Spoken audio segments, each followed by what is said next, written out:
নমস্কাৰ ছাত্ৰ-ছাত্ৰী সকল মই জাহ্নবী দাস আজি তোমালোকৰ বিজ্ঞান বিষয়ৰ তৃতীয় অধ্যায় ধাতু আৰু অধাতুৰ বিষয়ে আলোচনা কৰিম আজি আমি পঢ়িম ধাতুৰ ৰাসায়নিক ধৰ্ম কি পঢ়িম আজি আমি ধাতুৰ ৰাসায়নিক ধৰ্ম আমি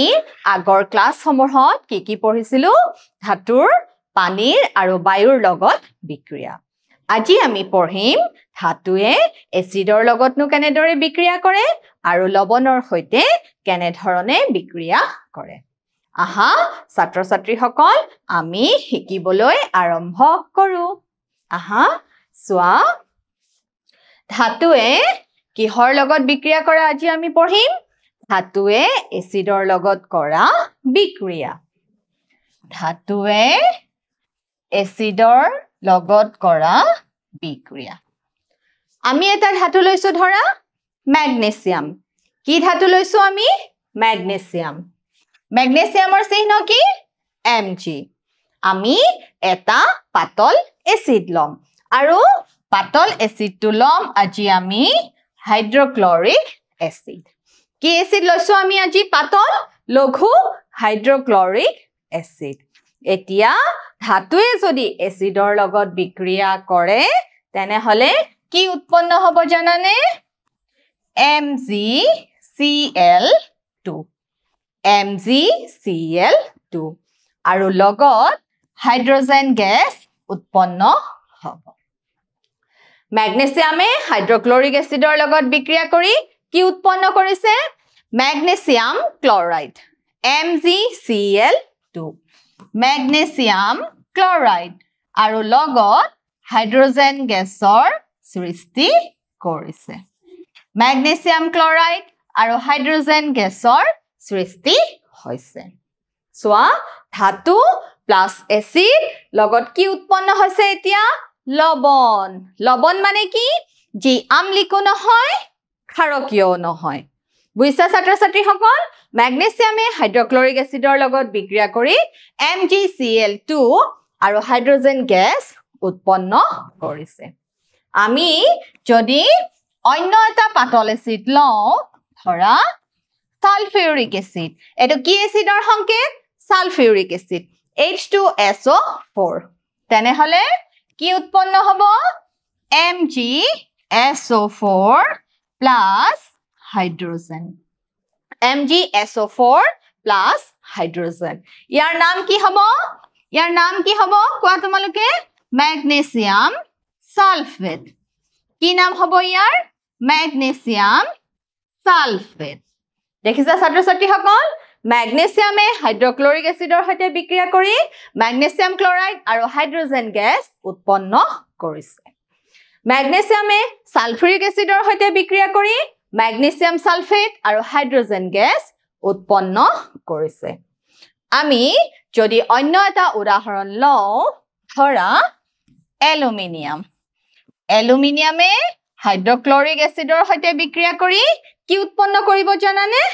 এলুমিনিয়াম ক্লৰাইড কি উৎপন্ন কৰিব এলুমিনিয়াম ক্লৰাইড এলুমিনিয়ামৰ যোজ্যতা 3 গতিকে ইয়াৰ সংকেতটো কি হৈছে AlCl3 aluminium plus hydrochloric acid কি উৎপন্ন হৈছে aluminium chloride plus hydrogen aluminium chloride plus hydrogen আকৌ আমি যদি এইবাৰ লওঁ জিংক ধাতু কি ধাতু লৈছো আমি জিংক ধাতু জিংকে যদি হাইড্ৰক্লৰিক এচিডৰ লগত বিক্ৰিয়া কৰে তেনে হলে কি উৎপন্ন হ'ব জিংক ক্লৰাইড প্লাস হাইড্ৰোজেন কি উৎপন্ন হ'ব জিংক ক্লৰাইড প্লাস হাইড্ৰোজেন আকৌ আমি যদি HCl ৰ সলনি আমি যদি কি লওঁ পাতল সালফিউৰিক এচিড লওঁ তেতিয়া আমাৰ কি উৎপন্ন হ'ব zinc sulphate plus hydrogen zinc sulphate plus hydrogen গতিকে আমি এই বিক্ৰিয়াৰ পৰা গম পাইছো যে ধাতুৱে এচিডৰ লগত বিক্ৰিয়া কৰিলে কি উৎপন্ন হয় লৱণ আৰু হাইড্ৰোজেন গেছ ধাতুৱে এচিডৰ সৈতে বিক্ৰিয়া কৰি কি উৎপন্ন কৰিব লৱণ যোগ হাইড্ৰোজেন মনত ৰাখিবা ছাত্ৰ-ছাত্ৰী সকল ধাতুৱে এচিডৰ লগত বিক্ৰিয়া কৰি কি উৎপন্ন কৰিব লৱণ আৰু হাইড্ৰোজেন গেছ উৎপন্ন কৰিব aluminium plus hydrochloric acid aluminium chloride plus hydrogen প্ৰত্যেক ক্ষেত্ৰতে কি গেছৰ বিকাশ হ'ব হাইড্ৰোজেন গেছৰ বিকাশ হ'ব ধাতু প্লাস এসিড লৱণ আৰু হাইড্ৰোজেন গেছ তোমালোকৰ পৰীক্ষাত প্ৰশ্ন আহিব ধাতুৱে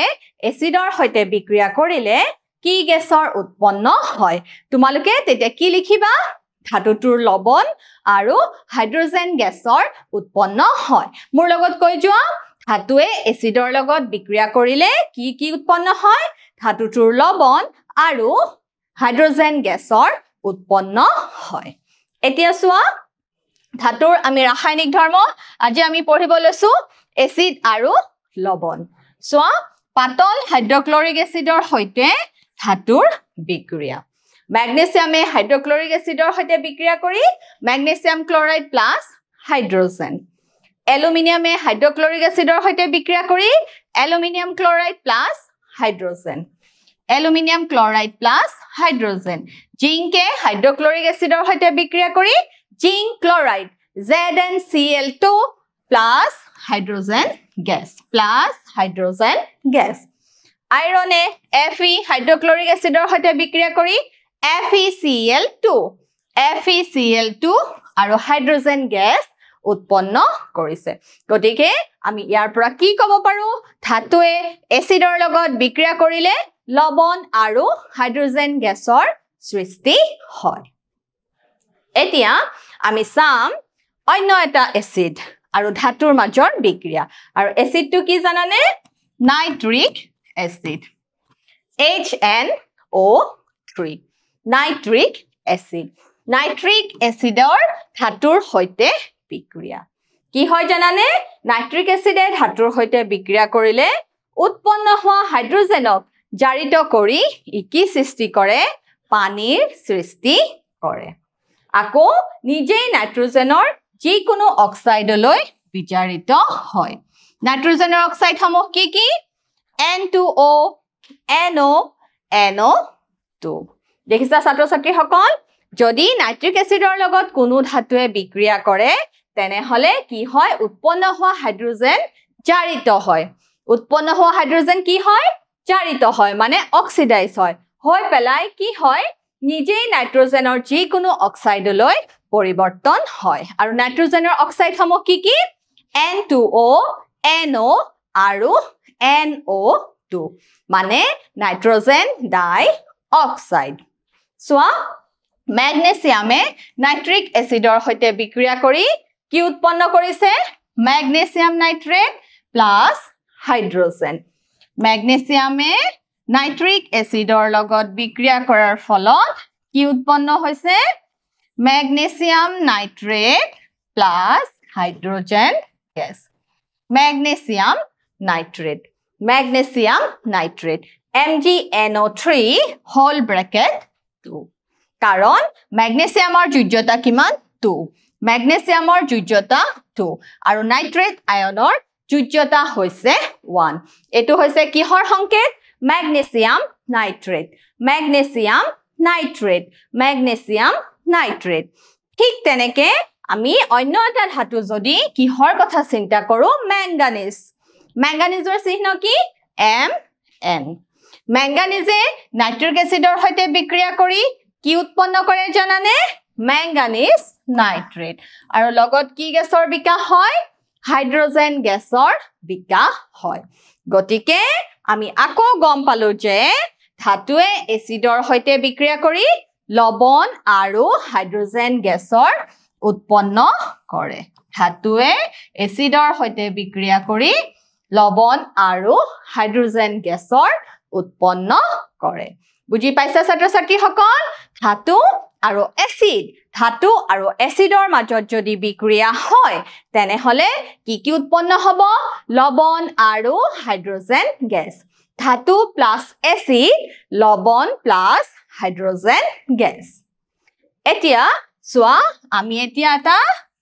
নতুন শব্দৰ লগত চিনাকি হম আৰু শব্দটো হৈছে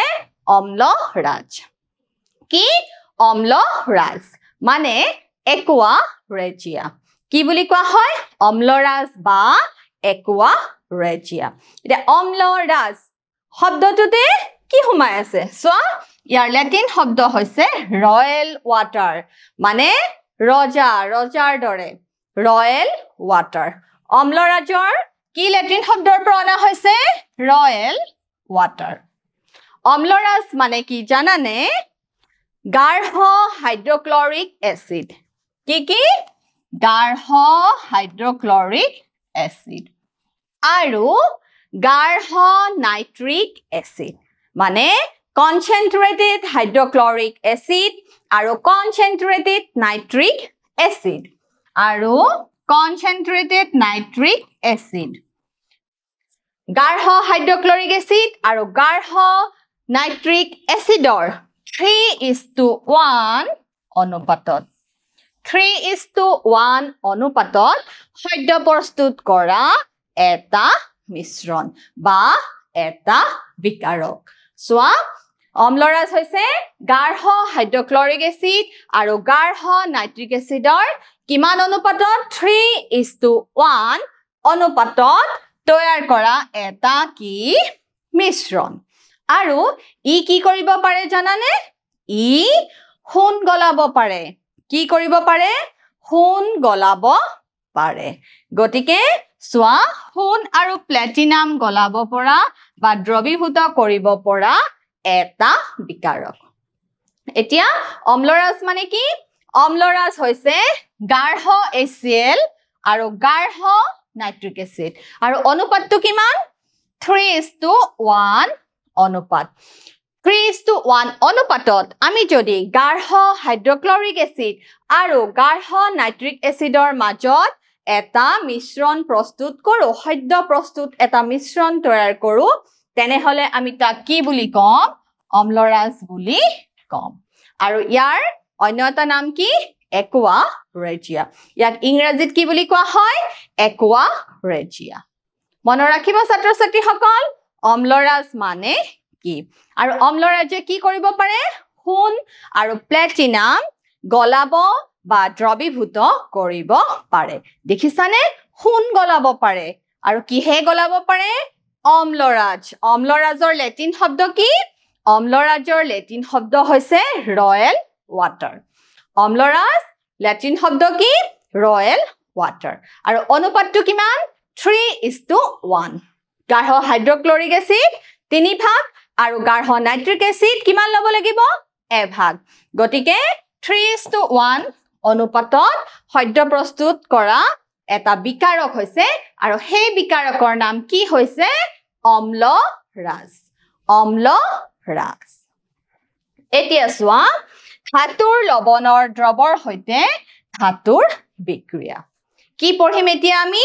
ধাতুৰ লৱণৰ দ্ৰৱৰ সৈতে ধাতুৰ বিক্ৰিয়া সোৱা আমাৰ আগত কি কাৰ্যকলাপ দিছে এতিয়া সোৱা পৰীক্ষা নলীত ৰখা আইৰন সালফেটৰ দ্ৰৱত আমি কি ৰাখিছো তামৰ তাৰ এটা ৰাখি আন এটা পৰীক্ষা নলীত ৰখা তামৰ সালফেটৰ দ্ৰৱত লোহাৰ নখ লগালে কি পৰ্যবেক্ষণ পোৱা যায় আমি এই বিক্ৰিয়াটো আগতেও কৰিছো কেনেকে কৰিছিলো আমি এই বিক্ৰিয়াটো সোৱা কেনেকে কৰিছিলো আমি কপাৰ সালফেট নীলা ৰঙৰ কপাৰ সালফেট তাত দ্ৰৱত যদি আমি লুৰ গজালৰ সৈতে লুৰ গজাল এটা কপাৰ সালফেট দ্ৰৱত ডুবাই ৰাখো তেতিয়া 20 মিনিট মান সময়ৰ পিছত আমি কি পৰিৱৰ্তন দেখিব পাইছিলো যে কপাৰ সালফেটৰ নীলা বৰণ কি হৈ গৈছিলে কপাৰ সালফেটৰ নীলা বৰণ কি হবলৈ ধৰিছিল ক্ৰমাত কপাৰ সালফেটৰ নীলা বৰণ পাতল হবলৈ ধৰিছিল কপাৰ সালফেটৰ নীলা বৰণ কি হবলৈ ধৰিছিল পাতল হবলৈ ধৰিছিল তাৰ মানে কপাৰটো কি হৈ গৈছিল আতৰি গৈছিল কপাৰক কোনে আতৰাই পঠাইছিল Fe লু মানে আইৰনে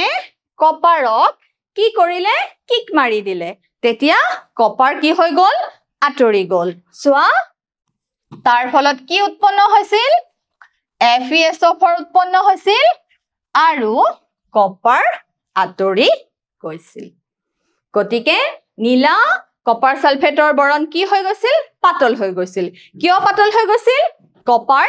আঁতৰি গৈছিল আৰু এই বিক্ৰিয়া কি বুলি আমি কৈছিলো কোৱা এই বিক্ৰিয়াক আমি কৈছিলো অপসাৰণ বিক্ৰিয়া অপসাৰণ বা প্ৰতিস্থাপন বিক্ৰিয়া আমি এই বিক্ৰিয়া কৈছিলো অপসাৰণ বা প্ৰতিস্থাপন বিক্ৰিয়া যি বিক্ৰিয়াত সক্ৰিয়তা শ্ৰেণী মনত পেলোৱা যি বিক্ৰিয়াত বেছি সক্ৰিয়শীল মৌলয় যি বিক্ৰিয়াত বেছি সক্ৰিয়শীল মৌলয় কম সক্ৰিয়শীল মৌলক কি কৰে আঁতৰাই পঠাই তেনেবোৰ বিক্ৰিয়াক কি বুলি কয় অপসাৰণ বা প্ৰতিস্থাপন বিক্ৰিয়া বুলি কোৱা হয় মনত ৰাখিবা ছাত্ৰ ছাত্ৰীসকল এইটো কি বিক্ৰিয়াৰ উদাহৰণ অপসাৰণ বা প্ৰতিস্থাপন বিক্ৰিয়াৰ উদাহৰণ এতিয়া আমি চাও আহা আমাৰ পৰীক্ষা নলী দিয়া হৈছে দুটা কাঁচৰ নলী হয় নে নহয় প্ৰথমে লোহাৰ গজালৰ কি আছিল বালিয়া কাগজেৰে যদি আমি ঘহি লওঁ হিচিকচিকি আছিল হয় নে নহয় তাৰ পিছত যেতিয়া আমি কপাৰ সালফেটৰ দ্ৰৱত ডুবাই ৰাখিলো তেতিয়া লাহে লাহে গজালৰ ৰঙৰ কি হবলৈ ধৰিলে পৰিৱৰ্তন হবলৈ ধৰিলে আৰু ই ৰঙচুৱা মুগা বা বাদামী ৰঙলৈ পৰিৱৰ্তন হবলৈ ধৰিলে আৰু নীলা ৰঙৰ কপাৰ সালফেটৰ দ্ৰৱণ কি হৈ গল পাতল হৈ যাবলৈ ধৰিলে এতিয়া চোৱা বিক্ৰিয়াটো দিয়া আছে কপাৰ সালফেট আইৰণৰ লগত বিক্ৰিয়া ঘটি কি উৎপন্ন হয় আইৰন সালফেট আৰু কপাৰ কি হৈ যায় আঁতৰি যায় কপাৰ মৌল কি হৈ যায় অপসাৰণ হৈ যায় আৰু কোনে অপসাৰণ কৰে আইৰনে কপাৰক অপসাৰণ কৰে কাৰণ আইৰন কপাৰতকৈ কি হয় অধিক সক্ৰিয় হয় আইৰন কপাৰতকৈ অধিক সক্ৰিয় হয় অধিক সক্ৰিয় বুজি পাইছা ছাত্ৰ ছাত্ৰীসকল আইৰন কপাৰতকৈ অধিক সক্ৰিয় সেয়েহে কপাৰ কি হৈ গৈছে কপাৰ আঁতৰি গৈছে এতিয়া চোৱা পৰ্যবেক্ষণ ধাতু A ধাতু B ৰ লৱণৰ দ্ৰৱ তাৰপিছত কি হয় ধাতুৰ লৱণৰ দ্ৰৱলে কি হল A আহিল আৰু ধাতু B কি হৈ গল আঁতৰি গল লোহাৰ দ্বাৰা তামৰ স্থান ছুটি লোহাৰ দ্বাৰা তামৰ স্থান ছুটি আইৰন সালফেট প্ৰস্তুত কৰা আইৰন সালফেট প্ৰস্তুত হয় যাৰ ফলত কপাৰ সালফেটৰ নীলা বৰণ কি হৈ যায় পাতল হবলৈ ধৰে এতিয়া আমি কনক্লুজন বা উপসংহাৰ কি বুলি ক'ব পাৰো বেছি বিক্ৰিয়াশীল ধাতুৱে কম বিক্ৰিয়াশীল ধাতুটোক ইয়াৰ স্থানৰ পৰা কি কৰে বা যৌগটোৰ দ্ৰৱ বা গলিত অৱস্থাৰ পৰা স্থানান্তৰিত কৰে বেছি সক্ৰিয় ধাতুৱে কম বিক্ৰিয়াশীল মৌল এটাক কি কৰে তাৰ গলিত বা দ্ৰৱীভূত অৱস্থাৰ পৰা স্থানান্তৰিত কৰে মানে আঁতৰাই পঠায়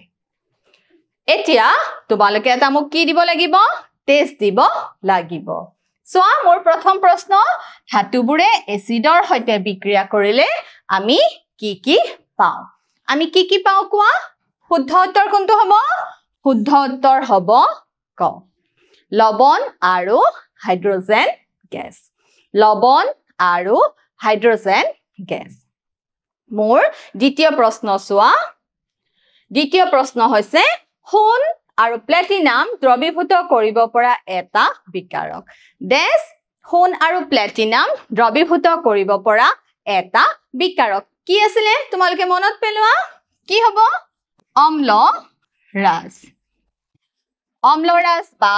একোয়া ৰেজিয়া যিটোক আমি লেটিন শব্দ ৰয়েল ৱাটাৰৰ পৰা আনিছো অম্লৰাজ গাঢ় হাইড্ৰক্লৰিক এচিড আৰু গাঢ় নাইট্ৰিক এচিড 3:1 অনুপাতত সদ্য প্ৰস্তুত কৰা এটা মিশ্ৰণ বা বিকাৰক গতিকে এই বিকাৰকে কি কৰিব পাৰে সোণ আৰু platinum গলাব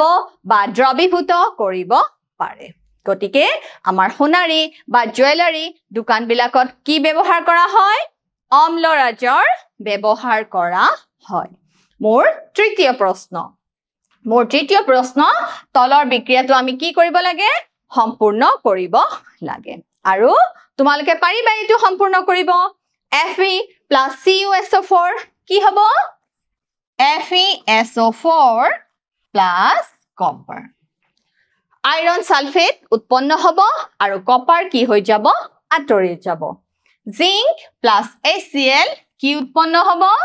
zinc chloride plus hydrogen ধাতু এসিডৰ লগত বিক্ৰিয়া কৰিলে কি উৎপন্ন হ'ব লৱণ ধাতুটোৰ লৱণ প্লাস হাইড্ৰোজেন গ্যাস গতিকে ছাত্ৰ ছাত্ৰীসকল আজি আমি পঢ়িলো ধাতুৰ ৰাসায়নিক ধৰ্ম মানে ধাতুৰ এসিডৰ সৈতে বিক্ৰিয়া আৰু ধাতুৰ লৱণৰ দ্ৰৱৰ সৈতে বিক্ৰিয়া ধাতুৱে এসিডৰ সৈতে বিক্ৰিয়া কৰিলে কি হয় লৱণ আৰু হাইড্ৰোজেন গেছৰ উৎপন্ন হয় আৰু বেছি সক্ৰিয়শীল ধাতুৱে কম সক্ৰিয়শীল ধাতু কি কৰিব পাৰে গলিত বা দ্ৰৱীভূত অৱস্থাৰ পৰা মৌলটো অপসাৰণ কৰিব পাৰে আৰু এই বিক্ৰিয়াকে আমি অপসাৰণ বা প্ৰতিস্থাপন বিক্ৰিয়া বুলি কোৱা হয়